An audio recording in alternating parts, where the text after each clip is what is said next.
back then, and look, both Senator Gillibrand and Mayor de Blasio were basically making the argument that our culture's changed. And that today, same allegations probably would have led Democrats, perhaps like yourself, to call for his resignation. You can have a debate about whether it was an impeachable offense, but whether he had the moral to stay in office. Do you agree with this idea that this is a generational change that we're experiencing? Well, I think it's obviously it is a generational change, but let me just say the concern that we had then was that they were impeaching the President of the United States, and for something that had nothing to do with the performance of his duties, and trying to take him out for that reason.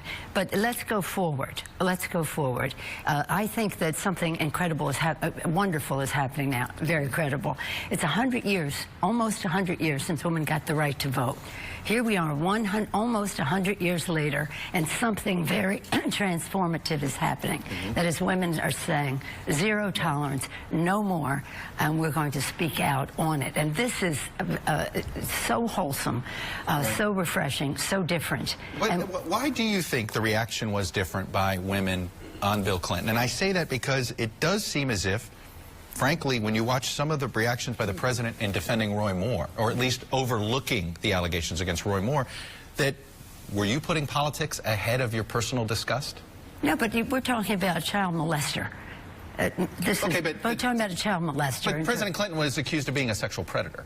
Well, and of even rape at one point by one accuser. Why don't we talk instead about how we go forward? Nobody is proud of President Clinton's behavior at the time, but he was being impeached. But I think the reason there's a relitigation of this is that I think the concern is that we allowed the erosion, that the reason we're at this moment, and the reason it got worse over the last 20 years, is because of the way we handled it collectively then. Do you buy that argument? No, I buy that the election of President Trump really, as your presenter said earlier, just evoked a response.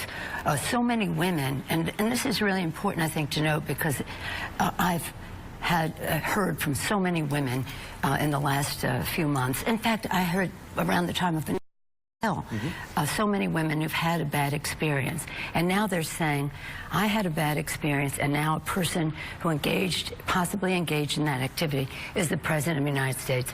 I'm speaking out. So I think, as your presenter said earlier... It was me, actually. Was that your voice? Yes, that is my voice. That's okay. Then you had it right when you said Harvey didn't evoke this. The election of President Trump evoked what happened to Harvey, and now everybody is served notice. Right. Let's go forward. Let's talk about, okay, let's learn from past decisions and go forward. So define zero tolerance. You said there's now a zero tolerance. Yes. John Conyers, what does that mean for him now? Let's say in or out? We are strengthened by due process. Just because someone is accused, and was it one accusation? Is it two? I think there has to be. John Conyers is an icon in our country. He has done a great deal to protect women, Violence Against Women Act, which the right wing is now quoting me as praising him for his work on that, and he did great work on that. But the fact is, as John reviews his case, which he knows, which I don't, I believe he will do. I believe that he will. Excuse me, may I finish my sentence? Sure. That he will do the right thing. And is the right thing what? Resign? He will do the right thing in terms of what he knows about his situation, that he's entitled to due process, but women are entitled to due process as well. But he got it. He took advantage of a situation where he had the rules of Congress, and I know you guys want to change these rules, but he got to hide his settlement. He got to, his accusers had to go through all sorts of craziness. So why is he entitled to new due process in this case? No, we are talking about what we have heard. I've asked the Ethics Committee to review that. He has said he'd be open. It will cooperate. Do you believe the accusers? Review. Excuse me? Do you believe John Conyers is accused? I don't know who they are. Do you? They have really come forward. And that gets So you don't know if you believe the accusations? That's for the Ethics Committee to review. But I believe he understands what is at stake here, and he will do the right thing. But all of these non-disclosure agreements have to go. And by the way, some of them are there to protect the victim, because they didn't want some of it to be public. But that's over. In other words, if the victim wants to be private, she can be. He or she can be. I guess it goes back to, what is this line? Right? What is a fireable offense? You say it's zero tolerance. Yes. But Yeah. what does that mean if you're saying John Conyers, who already had due process, gets to stay right now? Well, as I said, we've asked for the Ethics Committee to review that, and he, I believe, will do the right thing. Where are you on it's Senator about going Franken? forward. Where are you on Senator Franken? Well, Sam, I don't think that you can equate Senator Franken with Roy Moore. It's two different things. So you know, let's have. So you some would accept an apology right now from Al Franken if there's no other accusers, or if all we know are what we know? But it also, his accusers have to accept an apology. The victims have some say in all of this as well. And that has happened in the past. People have accepted an apology as is coming forth now and that I see in the press.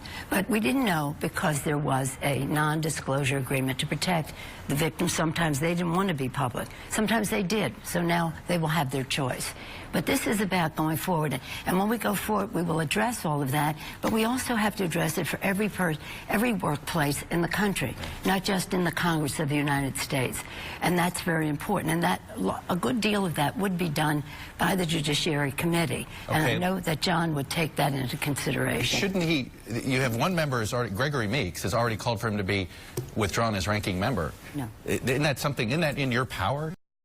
You decide that he should be suspended as ranking member on judiciary of all committees for him to be ranking on? This all happened during the Thanksgiving break. When we come together at the beginning of this week, I think John will do that. You're not going to unilaterally make this decision? I'm not sharing that with you right now. But what I am saying is this is a big distraction, and it's very, very important. Do you know that the beginning of the women's movement, Elizabeth Cady Stanton lived in Seneca Falls, and she would hear down below examples of family domestic violence, and that was one of the motivators for her to advance the cause of women. So this is as old as, well, it's old as civilization probably, but in terms of our history, in terms of the women's movement, one of the motivators. Now, 100 years after her fight for the right to women to vote, we will have, we'll clear the deck on this. But I am here to talk about something also transformative in our society, and that is this tax bill that the Republicans have put forward. And I want to get into this, but this seems to basically, there seems to be a bit of a political paralysis here in trying to figure this out. It isn't. We're moving. This week we will pass bipartisan legislation for mandatory anti-harassment, anti-discrimination behavior, A. B, we will then take the larger issue, which has to pass both houses of the Congress for ending the non-disclosure, ending who pays, all of the concerns that we have about this. But I don't think that it should. I think that we want to give people hope. This is going to be addressed. Women have spoken out. Their concerns will be addressed in a way that I think will give comfort as well as end this behavior. Because you know what? It's disgusting, it's repulsive, and it has to be zero tolerance. Will you support Congress retroactively making public all of these private settlements that taxpayer dollars have been used? Not necessarily. Sometimes the victim does. But if the victim wants it public, will you side with the victim? Yes. But 100%. Well, here's the thing. It's really important because there is a question as to whether the Ethics Committee can get testimony if you have signed a non-disclosure agreement.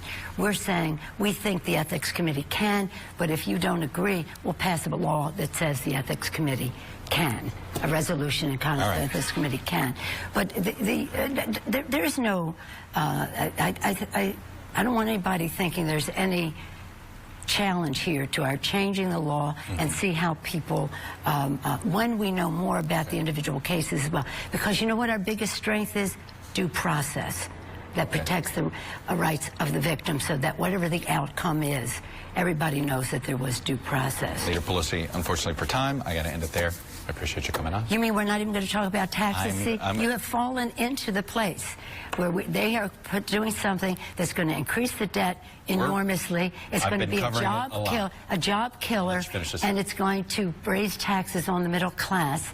And that has a big impact on the individual lives of all Americans, and really we should be spending more time on that. Do you think this other issue isn't as serious? I think it's enormous. Look, as a woman, mother of 4 daughters, I think it's enormously important. But I think that we have to have a balance in how we go forward.